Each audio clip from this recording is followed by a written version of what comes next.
Hi అందరికీ నమస్కారం. నేను మీ Kumaraswamy, JB infra group executive director. So ఇక్కడ వచ్చేసి 150 ఎకర్స్లో DTCP RERA approved gated community villa project అండి. ఇది వచ్చేసి వికారాబాద్ టౌన్కి ఆనుకునే ఉంటుంది. సో రైల్వే స్టేషన్ 1.5 కిలోమీటర్ ఉంటుందండి. ఇది వచ్చేసి మనకు చూస్తున్నాం కదా, ఇది 60 ఫీట్ రోడ్ అండి.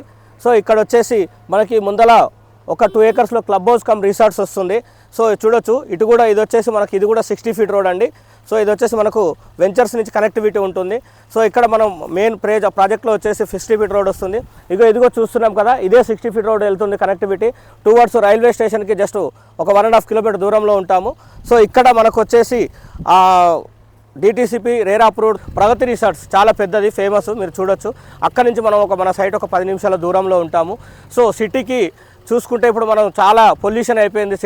సిటీ అవుట్కట్స్లో చూడడానికి అందరు ఇంట్రెస్ట్గా చూపిస్తున్నారు, ఇన్వెస్టర్స్ కూడా. సో కాబట్టి మనం సిటీకి అవుట్కట్స్లో ఎయిర్పోర్ట్ నుంచి వచ్చేసి మనకి ఇక్కడ ఒక 40 మినిట్స్ దూరంలో ఉంటాము. సో రైల్వే స్టేషన్స్ కావచ్చు, ఇప్పుడు మనకు నెక్స్ట్ బుల్లెట్ ట్రైన్ వస్తుంది. సో ఇక్కడ ఈరోజు కనుక ఇన్వెస్ట్మెంట్ చేయాలనే ఆలోచన ఉన్న వాళ్ళు ఎవరైనా సరే ఈరోజు చేయండి. వితిన్ ఒక 5 to 10 ఇయర్స్లో మనకు అప్రిషియేషన్ తొందరగా రాబోతుంది. సిటీకి జస్ట్ ఎటువంటి పొల్యూషన్ లేకుండా సిటీ అవుట్కట్స్లో మంచి గ్రీనరీగా, పర్యావరణానికి దగ్గరగా, ప్రకృతికి దగ్గరగా మనం ఇక్కడ ఈరోజు ప్లాట్ తీసుకుంటే ఇక్కడ నివసించవచ్చు.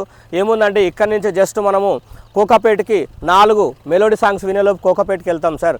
హైటెక్ సిటీకి ఒక 5 మెలోడీ సాంగ్స్ వినేలోపు వెళ్ళిపోతాం సార్. సో ఏముంది సార్, జర్నీకి ఇంపార్టెంట్ కాదు, మన హెల్త్ ఇంపార్టెంట్. సో ఇప్పుడు చూసుకుంటే ఈరోజు సిటీలో మొత్తం కూడా పొల్యూషన్ అయిపోయింది. సో ఆ పొల్యూషన్కు దగ్గరగా ఉండి చేసుకునే దానికంటే మనం అవుట్ కట్టుకొని ఉండొచ్చు. అలాగే అప్రిషియేషన్ కూడా తొందరగా వస్తుందండి. అందరికీ కూడా ఇంట్రెస్ట్ ఉంటే కింద స్క్రోలింగ్లో అవుతున్న నెంబర్కి కాల్ చేయండి, ఫ్రీ సైట్ విజిట్ చేయండి. సో మీకు అలాగే సైట్ చూడండి, నచ్చితేనే తీసుకోండి.